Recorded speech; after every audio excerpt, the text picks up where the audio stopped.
Bismillahirrahmanirrahim.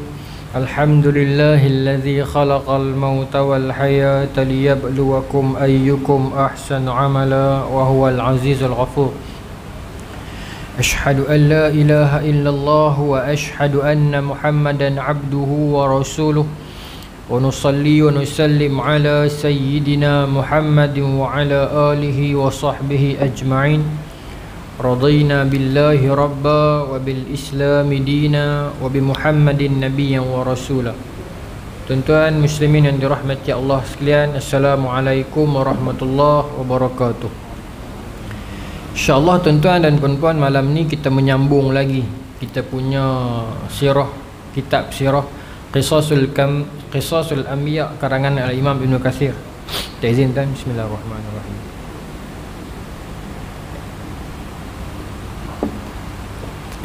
Kita berhenti bulan lepas pada cerita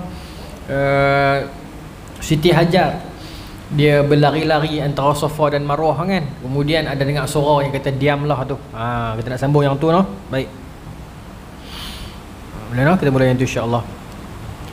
Ibnu Abbas berkata, Nabi SAW bersabda, oleh sebab itu manusia mengerjakan sa'i antara Safa dan Marwah sebagaimana yang disyariatkan dalam pelaksanaan ibadah haji. Kerana apa ni? Kerana kita dah cerita bulan lepas, Siti Hajar berlari-lari Safa Marwah nak pergi tengok kut ada orang, ada kafilah-kafilah mana yang lalu nak minta tolong. Sebekalan semua dah habis dah.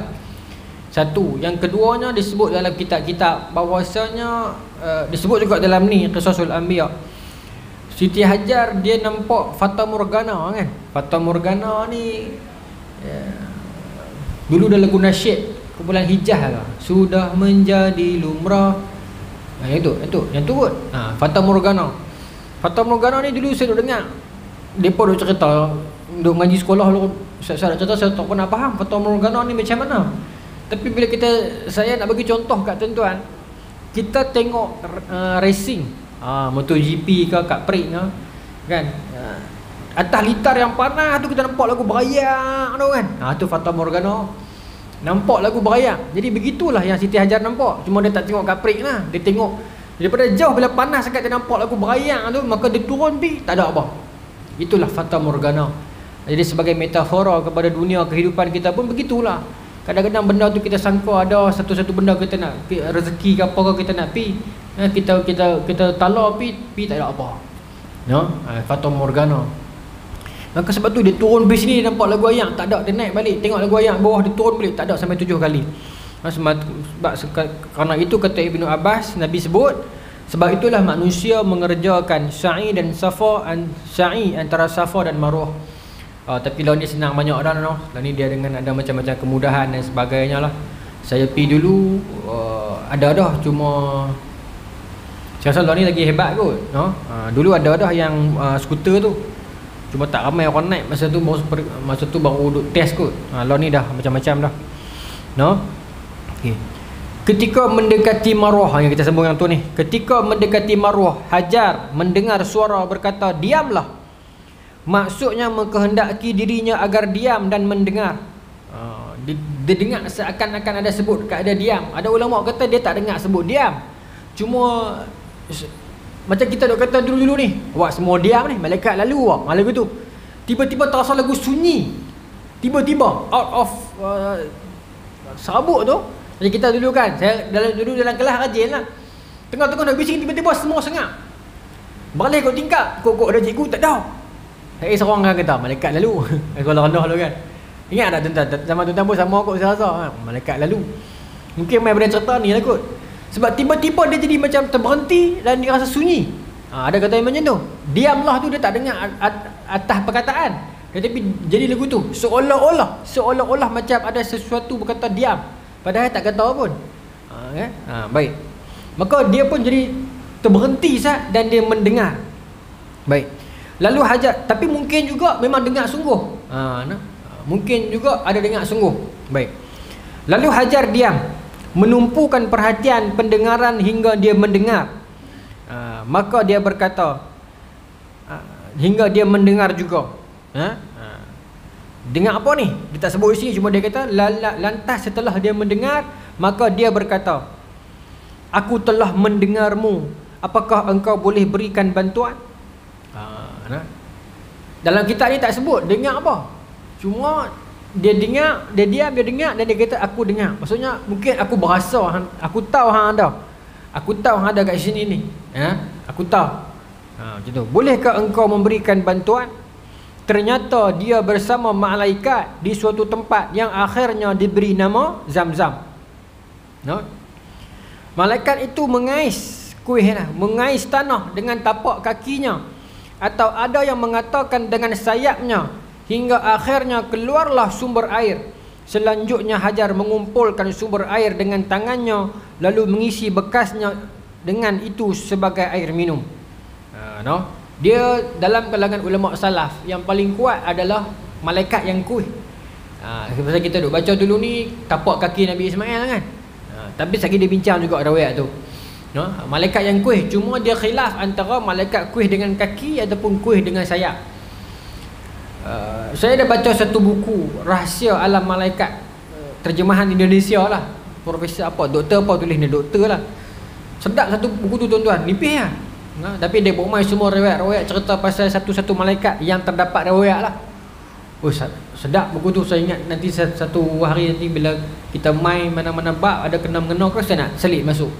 Dia cerita pasal Allah membina, Allah mencipta malaikat yang hamil, yang memikul arash. Malaikat yang memikul arash. Malaikat yang memikul arash ni antara malaikat yang besar. Ada beberapa malaikat yang memang dia besar, dia besar, macam Jibril, macam malaikat pemikul arash, macam malaikat Israfil kot. Tapi ada beberapa malaikat yang memang besar. Bila malaikat yang pemikul arash ni siap dicipta oleh Allah, maka dia minta kepada Allah. Ada ulama kata, ada riwayat kata empat orang lah. Minta kepada Allah nak tawaf, nak keliling arash. Maka Allah silakanlah, bagi. Dia dah pusing tu puluh ribu tahun dah. Dia rasa dah jauh dah dia pusing dengan badan dia yang besar tu. Lepas tu bila Allah bukakan hijab ataupun bukakan hakikat macam tu lah, maksudnya dia tahu, baru dia sedar yang dia tak lepas 1/3 pun lagi daripada arash tu. Sedangkan dia dah besar tu. Dia tak lepas lagi. Tu seronok buku Rahsia Alam Malaikat tu, menarik pasal dia bermain riwayat yang kuat lah. Banyak lagi lah contoh-contoh lain. Kebetulan saya duduk kemas-kemas, saya baca buku tu tahun 2009, zaman kita 6 dulu beli. Lepas tu simpan di rak, lama tak tengok. Tadi duduk belik-belik rak, terbuka. Teringat balik, buku ni bila aku beli ni, buka baca sikit. Menarik cerita-cerita ni kan. Pasal dia umai sumber. Tapi tak ada baca habis, hari ni saya sakit perut. Hari ni silap makan apa tuan-tuan. 9 kali dah masuk jambat ni. Ni kalau kata saya lagi berasa ni, saya tak tahu ke mana ni. Makan madu, cerita makan madu, tak tahu tuan-tuan.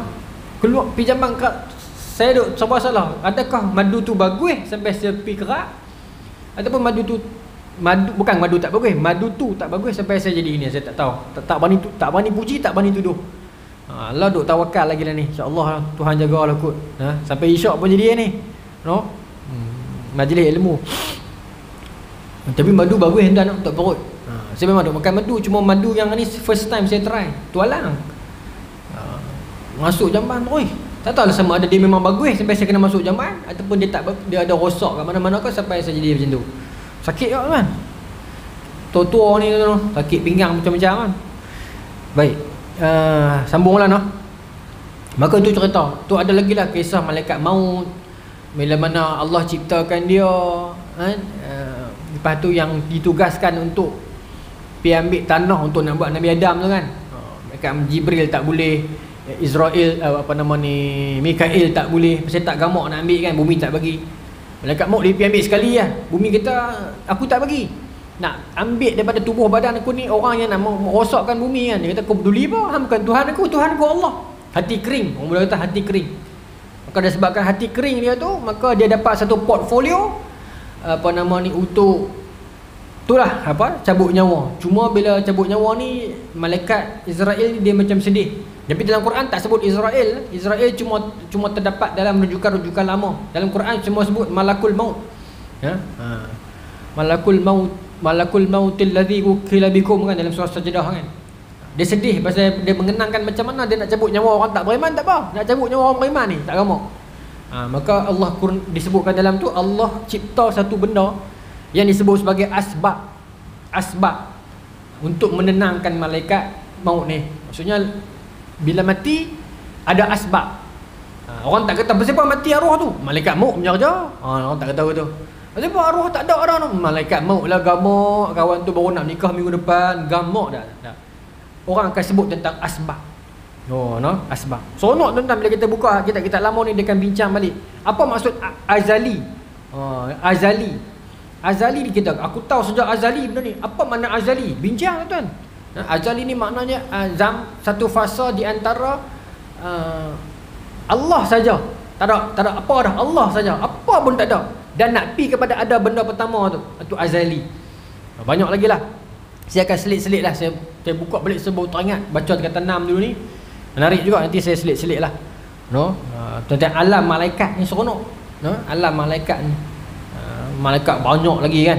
Baik, jom yang kita kena tahu 10. Baik, sambunglah no.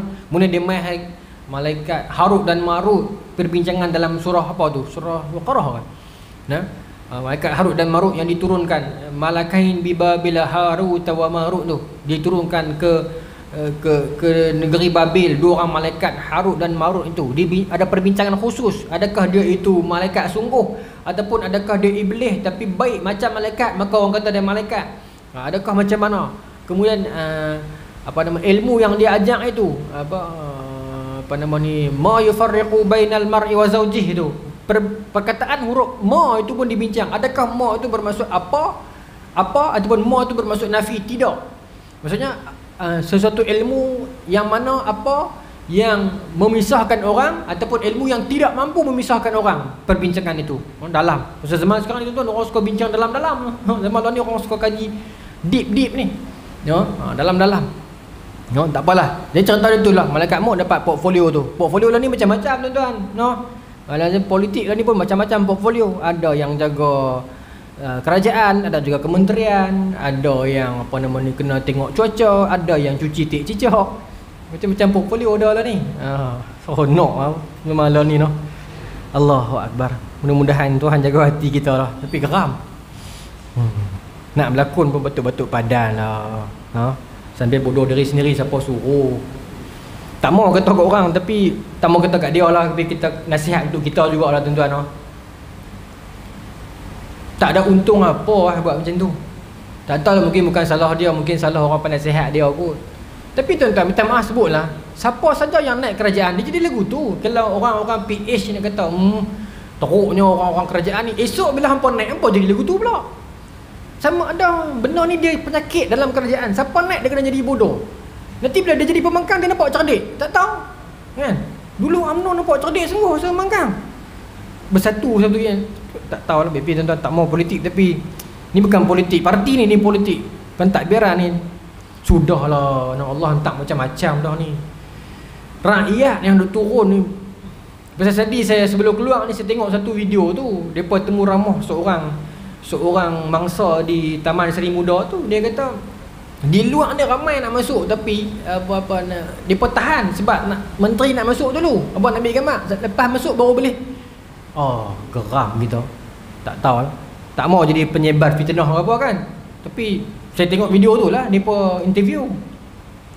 Dan kalau hampa gamak buat lagu tu, jawab dengan Allah tu kan. Kita nak kata apa? Dulu orang kata, ustaz nak buat lagu mana ustaz? Depa Derian, kita Timun kan. Kita jawab balik, lo Timun mai. Lo Timun mai. Rakyat lah mai. Kan saya naik harga. Ni saya sambung lah. Itu pada ni Siti Hajar kata dekat suara tu. Kata dekat, tak tahu nak kata dekat suara ke dekat rupa ke, tak sebut. Cuma dia diam dan dia menyedari ada sesuatu. Maka dia kata, aku sedar hang ada. Aku tahu hang ada. Hang mai nak tolong ke? Tu terjemah bahasa kita.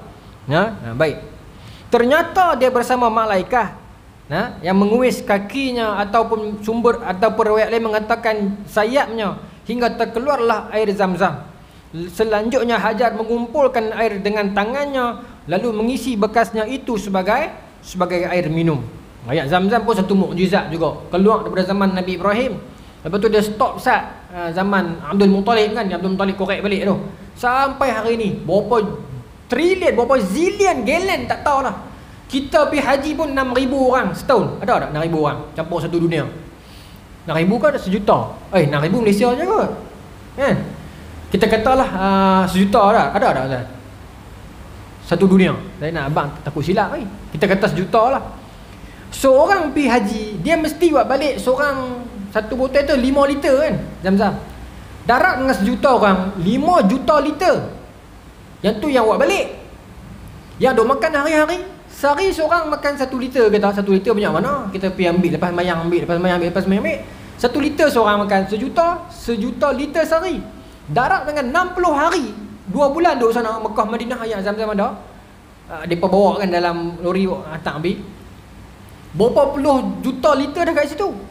Tu tak kira dengan petugas itu, bukan jemaah haji saja. Campur dengan yang awak balik, campur dengan yang makan di sana.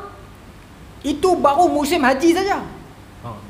Sepanjang tahun itu baru 1 tahun. Berapa ribu tahun dah tak surut ayat Zam-Zam. Sebab tu mereka buat kajian ayat Zam-Zam ni. Saya jumpa sendiri kajian ni tuan-tuan. Zaman King Faisal, ke King Fahd, yang orang petikai, orang kata ayat Zam-Zam ni ada bakteria.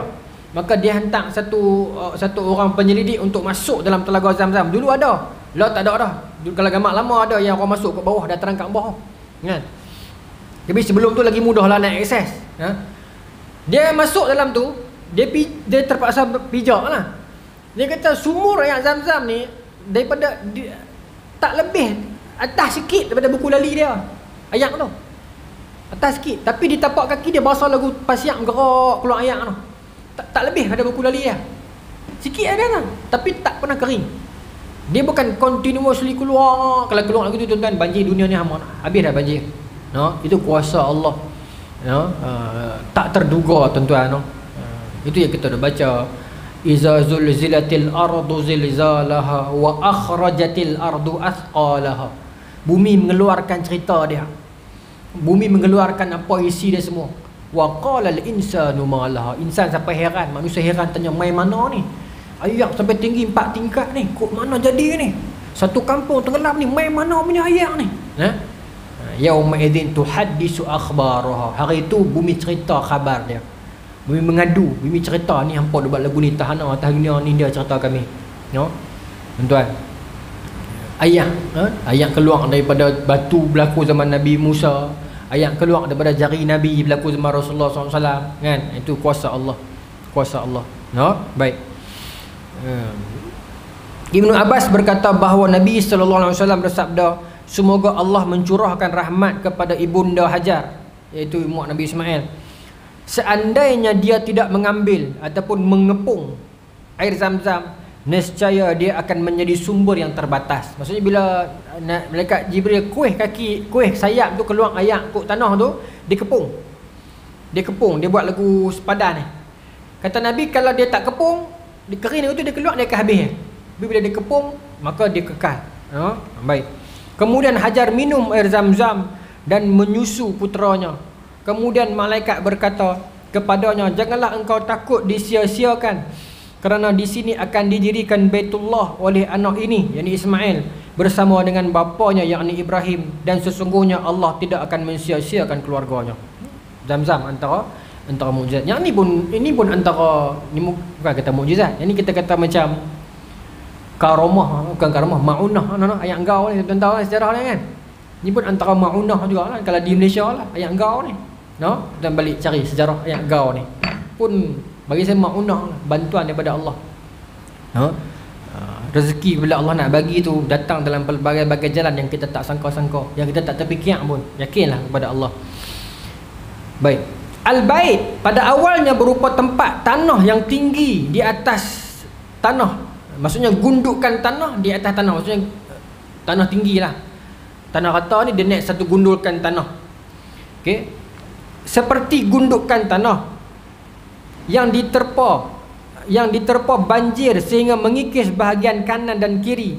Demikianlah keadaannya ibu Ismail terus berlanjutan tinggal di sana hingga sekumpulan orang Jurhum, ini Bani Jurhum, atau sekumpulan pengunjung Al-Bait melewati satu kawasan. Kemudian mereka turun ke lembah di Mekah dan melihat ada seekor burung berpusing-pusing di angkasa. Melihat burung-burung itu, mereka berkata, burung-burung itu pasti mengairi air, mengitari air yang ada di bawahnya. Kita yakin bahawa lembah ini tentu terdapat air. Perbincangan, siapa buat Kaabah? No. Masa Nabi, ada kata Nabi Ibrahim buat. Tetapi dalam ayat Quran sendiri, bila Nabi Ibrahim tinggalkan Siti Hajar dan Ismail, Nabi Ibrahim doa, dia kata apa? Ya Allah, aku tinggalkan keturunanku ini, zuriatku ini di Baitullah, rumahmu. Bi Bakkah, maksud tu sebut Bakkah. Jadi maksudnya dah ada dah kan, tapi binaan itu tidak ada. Maka ulama bincang kata yang buat Kaabah, the first man who built Kaabah adalah Nabi Adam. Tapi ada pendapat lain kata bukan Nabi Adam, sebelum tu dah ada dah para malaikat buat dah. Tak apalah, pokoknya tempat itu ada. Cuma dalam ni sebut Ibn Katsir kata peristiwa banjir Nabi Nuh menyebabkan binaan itu musnah. Tinggal gundukkan tanah saja, tinggal tapak saja. Maka Nabi Ibrahim rebuild, penaik semula. Kaabah ni dia punya asal dia kena di atas tanah. Kita duduk di Mekah kan, pintu dia tu tinggi kepala kita. Asal dia ada pintu dia sama pakahan kita di bawah. Dan pintu dia dua, depan dan belakang. Pintu dia depan dan belakang. Dan Kaabah ni pernah beberapa kali mengalami peristiwa perobohan dan pembinaan semula lah. Yang maaf sebutlah tapi benda ni tak ada masalah, cuma di sudut sejarah. Yang ada sekarang ni dia binaan jahiliah. Tak ada masalah sebenarnya ni. Ini sejarah ya. Kata. Tu tak apa ke? Tak apa. Tak ada masalah pun. Cuma selepas berlaku Fatahu Mekah kan, Sayyidina Ali buat balik. Buat bagi ikut yang asal Nabi Ibrahim buat. 2 pintu depan belakang, pintu tengah bawah. Lepas tu zaman Umayyah, Hajjaj bin Yusuf As-Saqafi peruntuh naik balik ikut cara jahiliah balik. Iaitu pintu atas tutup satu pintu belakang. Tak ada masalah lah, benda tu di sudut hukum tak ada apa, tapi di sudut sejarah ni nilai saya nak sebut lah. Binaan asal dia. Binaan asal dia. Begitu. Dia rendah. Baik. Mana lagi? Okey. Maka depa Bani Jurhum ni lalu, kafilah ni lalu, dan depa sentiasa duk lalu kawasan tu selalu dah. Tiba-tiba depa lalu, depa tahu dah tempat tu memang tak ada apa. Tiba-tiba satu hari depa lalu tu dia nampak burung duk pusing duk tawaf. Yang ni yang syok ni. Ada kata burung pusing pasal jumpa sumber air. Betul di sudut sains. Tapi satu lagi sebagai tanda penghormatan kepada Baitullah dia tawaf. Bukan dia tawaf atas syariat pada dia ada, tapi nak bagi isyarat. Sampai sekarang tuan-tuan, sampai sekarang kita pergi Mekah ada burung di atas tu. Duk terbang. Pernah jumpa tik burung dekat dataran Kaabah? Tak pernah jumpa. Sampai sekarang. Ada burung berlembak Masjidil Haram kan? Tak ada. Tapi di luar Masjidil Haram ada jumpa tik burung berlembak. Dia tak depa rajin cuci ustaz, tapi kalau burung tu tik dia turun mana nak dan kira dia bukan cuci setiap satu saat kan. Tak jumpa, tak tahu lah, pengalaman peribadi saya tak pernah jumpa. Tapi di luar berlembak. Cuci juga di luar kan. Itu kuasa Allah. Tempat kita semayang di situ kan, dataran tu. Pi lah tuan-tuan, umrah. Law tu pi law mahal sikit lah, tapi tak apalah, ada kesempatan pi lah. Kita tak tahu ke depan takut lagi mahal. Mekah nak naik macam metropolitan ni lepas hari ni. Lagi sakat ni. Ada duit pi lah. Pi. Saya pun pi orang belanja, tidak saya tak mampu lagi. 2013 tu. Seronok. Allah jadi saksi lah, seronok. Allah jadi saksi lah, tak tahu nak kata. Seronok tuan-tuan. Madinah lagi lah, Madinah tu. Kita turun airport tu sebab dandan. Habis tapi dia mengaku apa tu. Madinah ni kita turun airport tak pergi masjid lagi. Turun airport tu sebab dandan.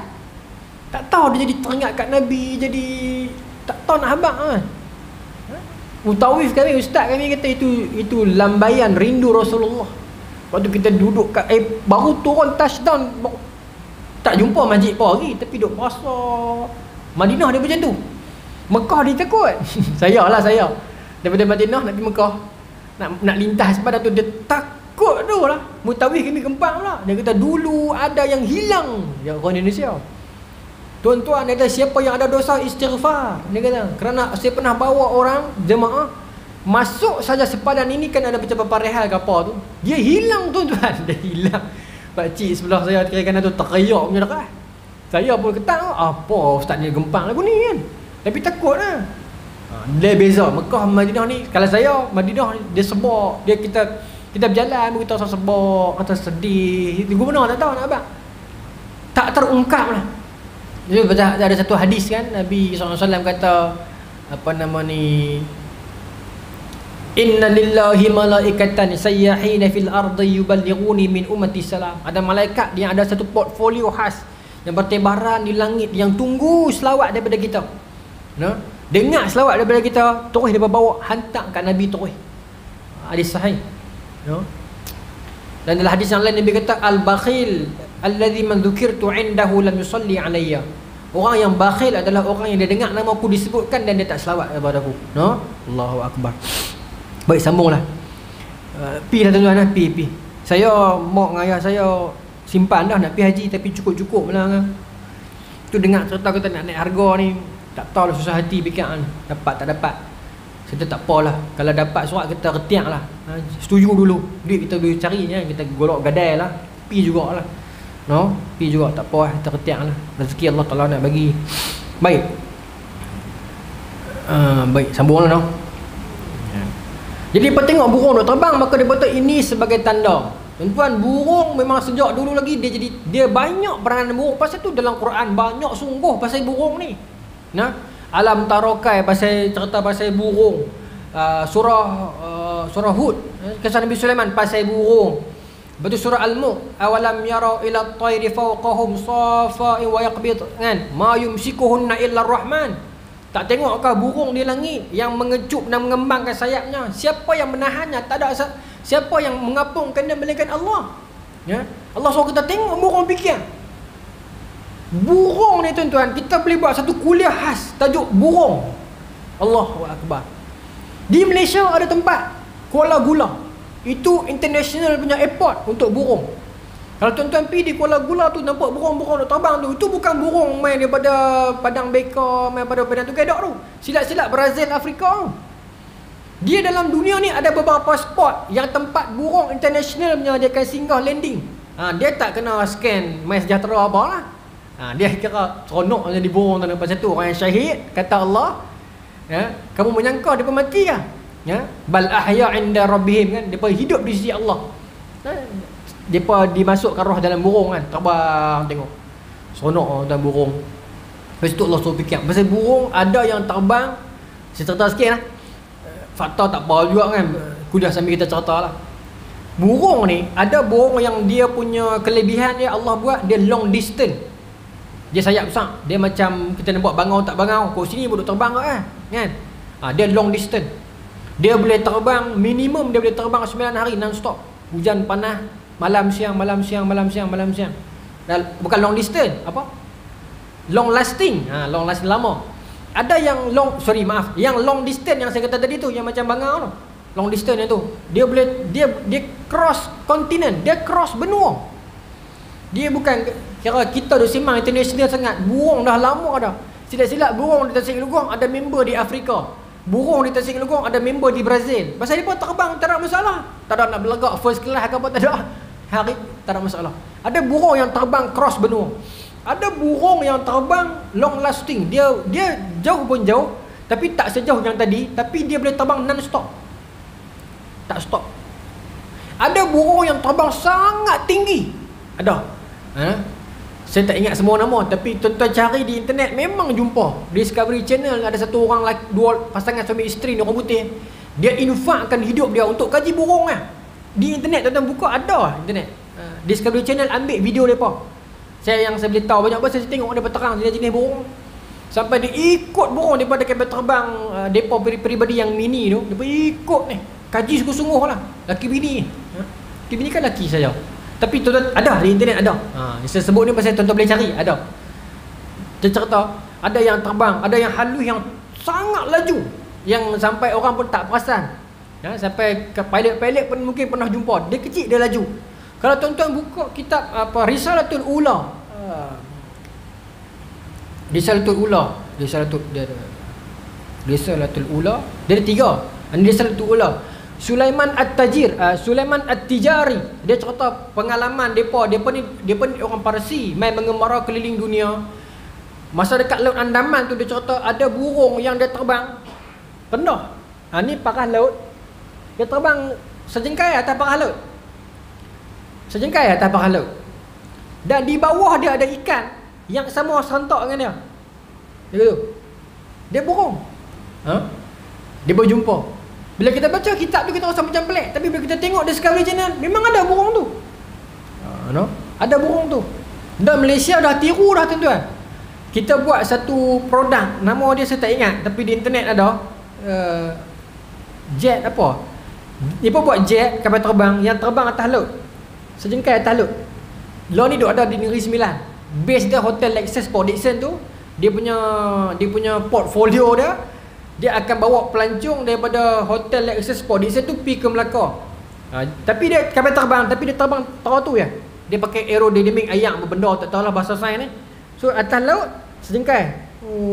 Dari Sembilan komuter ni dia ulang alik ke Melaka, bawa pelancong. Tu hotel dia punya servis lah. Apa nama dia, tapi di internet ada. Saya rajin tengok discovery macam ni. Seronok pasal yalah manusia cerdik, alam Allah Taala buat hebat. Banyak tuan cerita pasal bulan, bintang, matahari apa semua ni. Tak terjangkau akal. Kita rasa apa yang bagus tengok benda-benda macam ni, kita akan rasa kita kecil. Besarnya kerajaan Allah. Biarlah orang putih pun tak apa, tengoklah pasal dia kecil. Sel dalam badan kita ni lagu mana pecah ni, macam-macam benda geduk ada dalam ni.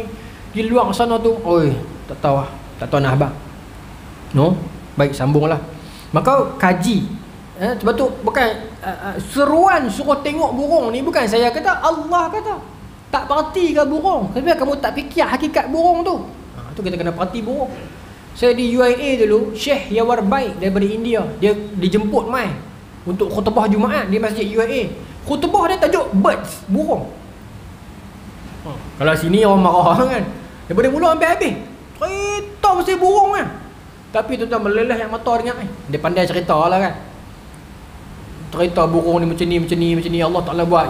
Kalau kita kata jet tu dah laju dah, ada burung lagi laju pada jet.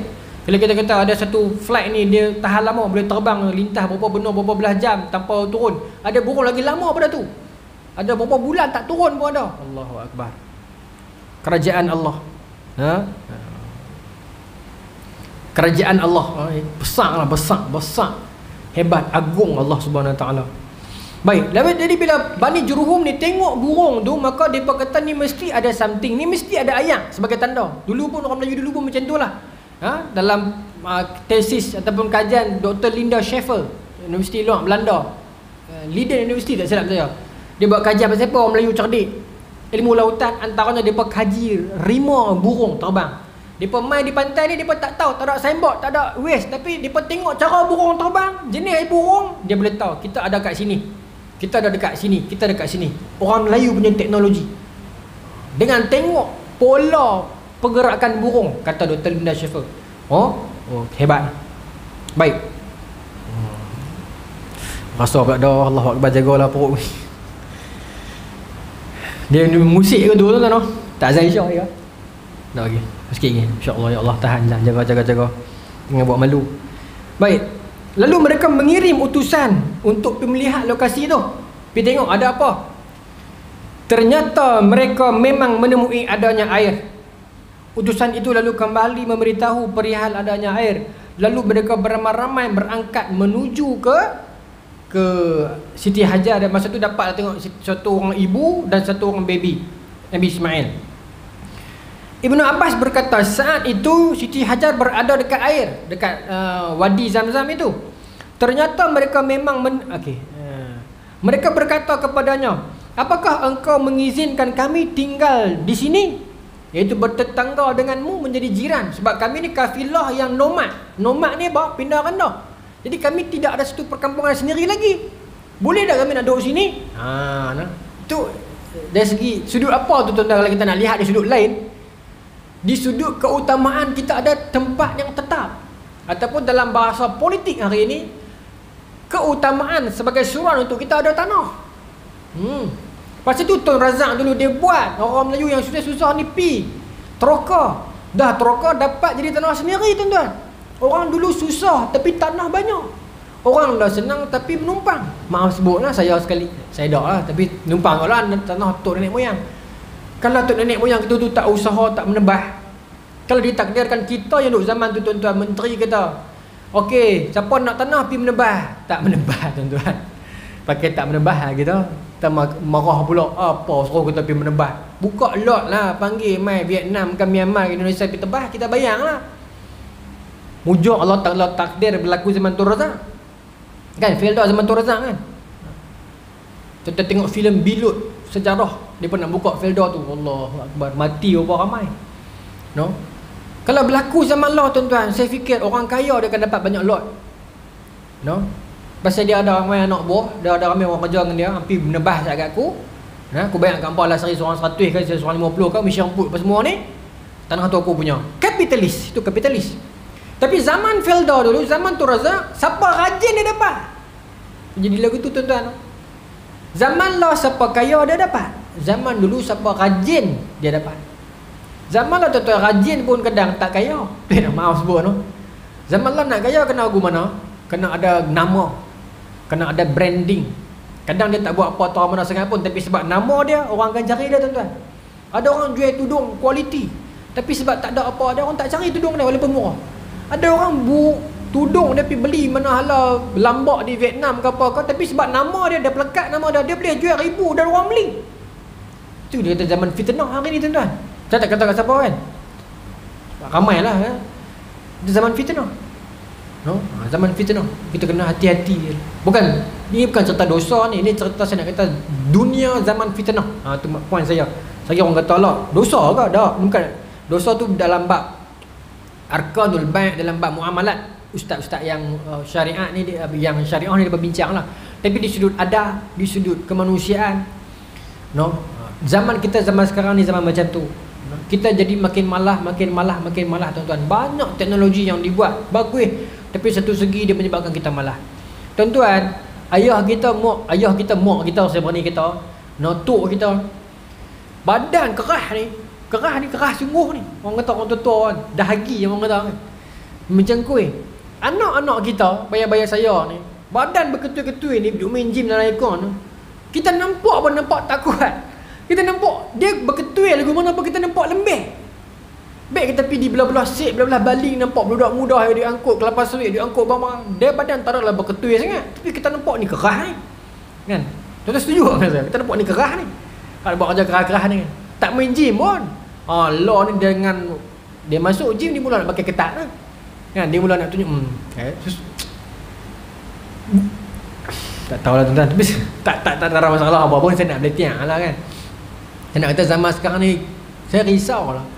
Pasal zaman sekarang, tuan-tuan tahu kadar kebantutan, kadar bantut di Malaysia tinggi sekarang. Ini nasihat untuk saya dan tuan-tuan yang ada anak cucu. Cek anak cucu kita, rajin pergi cek. Jangan miss cek di klinik tu. Pasal dia akan cek tu potensial untuk dia bantut. Jadi kalau dapat kesan awal dia boleh bantu. Kadar bantut tinggi di Malaysia sekarang sebab antaranya nutrisi, permakanan kita banyak processed food. Saya antara salah seorang yang saya kena GERD tu. Total kita punca pasal makan merepek lah. Merepek jugalah. Maggi kedang, burger kedang, kerap dengan dulu ceramah tak ada sehingga kedai beli burger. Kan ustaz-ustaz banyak sakit saya bawa tuan. Begitu lah. Habis rumah pukul 10, sebelah dia bawa jamu nasi Arab. Dia tak boleh makan lah kalau ikut kan. Kalau ikut makan berat ni 6 jam, 8 jam sebelum tidur kan. Lepas tu ustaz ramai sakit. Bila saya duk kontrol kata makan juga lagi kan. Tapi processed food ni kurang lah. Orang tua-tua dulu banyak makanan bersih. Pasal tu dia jarang dengar sakit pelik-pelik. Lah sakit macam-macam kan tuan. No? Yang saya ulang dah kata kan. Dulu mana ada dengar kecing tikui. Kita mandi seronok dulu. Lah nak pergi mandi atas terjun takut kecing tikui. Pasal tikui dulu keti pergi tanah. Tikui lah tak reti. Kencing dia terjun. Sambung lah. Maka mereka pun minta boleh dah nak duduk sini. Ayat ni tuan-tuan ingat lah. Ayat ni dalam riwayat sebut. Mereka tanya Siti Hajar, boleh dah nak duduk sini? Satu yang saya kata tadi tu, keutamaan ada tanah. pasal tu tanah kalau boleh jangan jual lah. Nak jual dekat Islam juga. Nah, Melayu lah tak apalah, kalau kita bukan Melayu Islam lah, jual lah. Kalau bukan Melayu pun Islam, jual lah. Kalau bukan Islam, bagi saya kalau kita boleh ni tak payahlah. Nah, orang kata ustaz boleh kata lah, ustaz Melayu ni offer 400,000, Cina tu offer 1 juta. Itu betul juga. Tapi itu mujahadah kita tu. Kalau kita niat kerana duit, kita dapat duit tu. Kan dalam hadis Nabi kata, dalam hadis hijrah, man hajara, siapa yang hijrah lillahi wa rasuli, kerana Allah dan Rasul, fa hijratuhu, hijrahnya itu kerana Allah dan Rasul. Man hajara li dunya au yusibuha au imra'atin yatazawwajuha, siapa yang hijrah kerana dunia, apa yang ada dalamnya, ada perempuan yang dia nak nikahi, dia akan dapat, dia dapat. Cuma dapat tu jelah. No. Tapi itulah, tak kata kau orang. Kalau Tuhan, kalau kita kena uji pun tak tahu tuan-tuan. 400,000 dengan 1 juta, nak ambil yang mana? No. Pasal tu orang Islam ekonomi kena kuat. Pasal tu tuan-tuan yang ada bisnes, cari pekerja tambah. Sebab lagu mana kita kata saya tumpang rezeki anak, nampak berduit sikit abang lah, no. Rezeki anak-anak, betul tak? Rezeki anak-anak tumpang kat kita. Begitulah juga kalau kita jadi bos, kita ada pekerja, rezeki dia, tapi nak lalu kat mana? Lalu kat kita, pasal dia kerja dengan kita, dia tumpang rezeki dia. Lepas tu kena layan pekerja kita dengan baik, no? Takkan pekerja kita tu dia kerja dengan kita, dia balik rumah duit dalam lemari, tak ada, dia lalu kat kita. Jadi kita tumpang rezeki dia. Untuk Allah nak bagi rezeki dekat dia, dia kerja dengan kita, Allah lakukan perniagaan kita, no? Jangan takut ambil pekerja, no? Baik, pasal kita nak bagi orang Melayu kita ada kerja lah ni tuan-tuan, bagi rajin sikit, no? Baik, sambunglah. Itu pasal tanah tadi, pasal tanah. Itu bagi saya tanah untuk zaman sekarang adalah jihad. Kalau ada yang wakaf lagi, kita buat rumah, kita buat apalah, berak kelamin ke apa, bagi orang duduk lah, no? Boleh sikit kena tuan-tuan, sakit perut ni, kena cerita banyak sikit lah ni. Tuan-tuan, di Israel ada satu tempat, bukan satu tempat, banyak tempat. Nama tempat tu kibbutz, K-I-B-U-T-Z. Saya ajar siap-siap kalau tuan-tuan nak cari kibbutz. Kibbutz ni, orang Israel buat agama, tuan-tuan tahu. Kibbutz ni satu organisasi. Dia, maaf sebut kalau sensitif, tapi dia macam madrasah, macam pusat tahfiz kita. Maaf sebutlah. Tapi dia macam, bukan dia tahfiz, dia sekolah. Yang di dalam sekolah tu, dia ada tanah yang luas, dia buat bangunan sekolah besar ni ya. Tapi dia ada peruntukan. Hujung tu untuk tanam sayur, hujung ni belah kambing. Saya sebut ni bukan saya sokong mereka, tapi usaha tu bagus. Ni kemanusiaan, bukan retok Israel, tak. Kerja buat tu. Mereka pun tiru orang Islam sebenarnya tu. Itu Ahlu Sufah punya pemikiran. Tak apa, alhamdulillah. Sikit perut dengar tu lega. Saya sambung sikit kan lah. Mereka tanam tomato, mereka tanam sayur, mereka belah kambing. Lepas tu mereka ada sistem sekolah mereka tu pakai solar, dan mereka ada biogas ke biomas, yang semua bekas-bekas makan ni masuk balik jadi baja.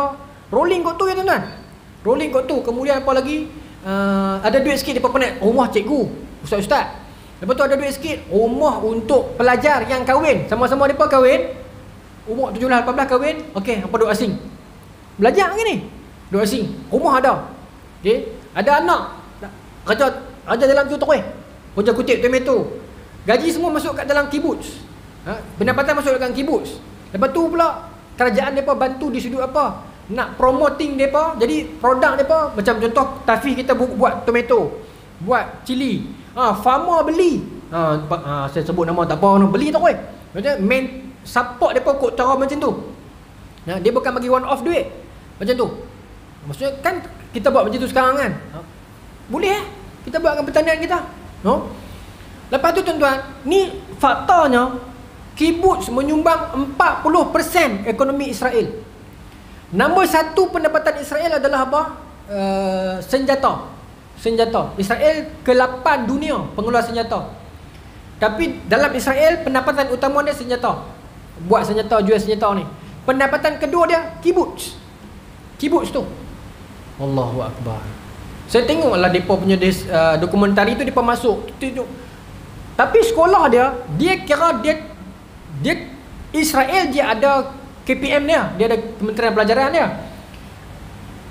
Lagu kita lah sekolah besar ni. Tapi kibbutz ni dia, saya cakap tadi, dia independen, dia sendiri. Jadi dia tak heran langsung dengan silibus sekolah. Dia tak peduli hampa nak periksa ke, hampa nak PT3 ke, hampa nak SPM ke, anak kami masuk sini jadi bodoh ke, dia tak heran tu keyboard ni, dia independent. Hampa nak ajak hampa, ajak. Anak kami ajak cangkui, ajak tanam tomato, ajak sembelih kambing, ajak nak gunakan bulu kambing tu buat jadi produk, ajak buat kerja. Yang akhirnya budak-budak ni dia walaupun orang kata tak ada SPM nak kerja apa, dia kerja dalam tu je. Lepas tu dia keluar dia jadi duta. Tuan-tuan, dan dia juga dilatih dengan speaking, dengan dia macam ni. Panjang sikit lah. Dia tak dilatih untuk jadi pelajar, tetapi dia dilatih untuk jadi pemikir. Itu kibbutz. Siapa? Tuan-tuan lah, kalau zalim tu memang korang ajak Israel lah, kita tak sokong. Tapi di sudut kemanusiaan ni, sebagai disclaimer, siapa alumni kibbutz Ariel Sharon dengan Ehud Barak, kedua-dua PM Israel tu main pada kibbutz. Depa jahat, bukan saya kata depa bagus, jahat. Tapi macam mana depa boleh jadi pandai sampai depa boleh dapat posisi nombor 1 dalam negara tu? Yang tu maksud saya, bukan saya sokong depa. Maksudnya budak-budak pandai Israel yang sekolah SMK, MRSM Israel ni tak boleh lawan dengan pokok-pokok sekolah agama rakyat depa ni. Tu saya nak cerita yang tu. Bukan dari STJ lah pun. Tapi sebab kemahiran pemikiran depa boleh pipi depa nak boleh jadi begitu. Kibbutz, KIBUTZ ejaan dia. Tuan cari Discovery Channel ada. Banyaklah orang pergi buat kaji kat situ. Terkejut saya bila saya tengok, Allahu Akbar, lagu ni tahun ni boleh buat. Tapi kerajaan support, tapi di sudut macam tu lah. Okey, apa ada produk, mai kami nak tolong pasar. Kita kan ada farmer, lepas tu ada apa yang menera macam sangat KL, matrik ke? Matrik kan? Matrik ni kita buat produk, dia boleh mai beli. Betul tak abang ejaan anda? KIBUTZ. Kibbutz. Ya? B2 KI terima kasih bang, saya sebut KIBBUTZ. Saya pun tengok tajuk dah terkeluar kat tuan-tuan, tak plan pun. Bukan sokong dia bang tak, tapi saya suka pemikiran itu. Sokong tak sokong, Israel kita tak sokong, cuma kita tak maulah idea yang baik-baik itu dapat kat depa. Padahal idea tu orang ahli sufah zaman Nabi, Abu Hurairah, depa tu lah yang duduk keliling Nabi, depa pergi ambil upah sikit-sikit, bekerja sikit, bela unta apa semua, depa beli sara hidup. Maksudnya itu idea orang kita, idea orang Islam. Jadi boleh buat matrik, ada farmer, ada macam-macam kementerian boleh support kot tu tuan-tuan. Saya ni maaf sebut lah, cakap banyak tapi action tak ada saya ni, lemah. Daif saya ni, lemah. Kita ada Ustaz Yaakob Yusra dia rajin tu. Dia buat. Baguslah. Orang yang action punya orang, ni dia pernah buat. Action ni bukan saya kata dia action, saya puji lah. Buat kerja, walk the talk orang kata kan. Ni dia pernah buat ayam apa pula, tak bagus kan? Bagus. Saya ni cakap pandai, kerja tak erti buat. Mudah-mudahan lah apa yang saya cakap tu orang buat bagus. Wallahu taala alam tuan-tuan. Kita semua bulan depan minta maaf orang ni dia. Lagi 10 kali masuk jambat ni. Silap makan apa tak tahu. Saya nak mesej abang nak abang kata tunda tak gamak pula, tak baru main sekali kan tunda. Tuan-tuan doa lah tak ada apa kot ni. Dia mainan perut je kot. Dan balik tuan-tuan cari yang tu. Kita nak sambung bulan depan ni satu ungkapan daripada Siti Hajar. Bila mana Bani Jurhum tanya, wahai mak, wahai ibu, kami nak tumpang duduk sini boleh tak? Siti Hajar jawab satu jawapan yang orientalis guna jawapan tu untuk menjatuhkan Islam. Tapi bila kita fikir dua kali, sebenarnya jawapan itulah yang menyelamatkan umat Islam sampai hari ini. Apakah jawapan itu? Bulan depan insya-Allah. Kita nak sambung jawapan apa tu. Wallahu ta'ala alam. Bismillahirrahmanirrahim. Allahumma rzuqna fahman nabiyyin wa ifdal mursalin wa rahmal malaikatil muqarrabin wa hdina fidatil arifin bi rahmatika ya arhamar rahimin. Allahumma ja'alna jam'ana hadza jam'an marhuma wa tafraqna min ba'di tafarraqan ma'suma wa la taj'al lana fil wala ma'na wa la matba'una syaqala matuda wala mahruma. Rabbana atina fid dunya hasanah wa fil akhirati hasanah wa qina adzabannar. Wa sallallahu ala sayyidina Muhammadin wa ala alihi wa sahbihi ajma'in walhamdulillahi rabbil alamin. Assalamualaikum warahmatullahi wabarakatuh.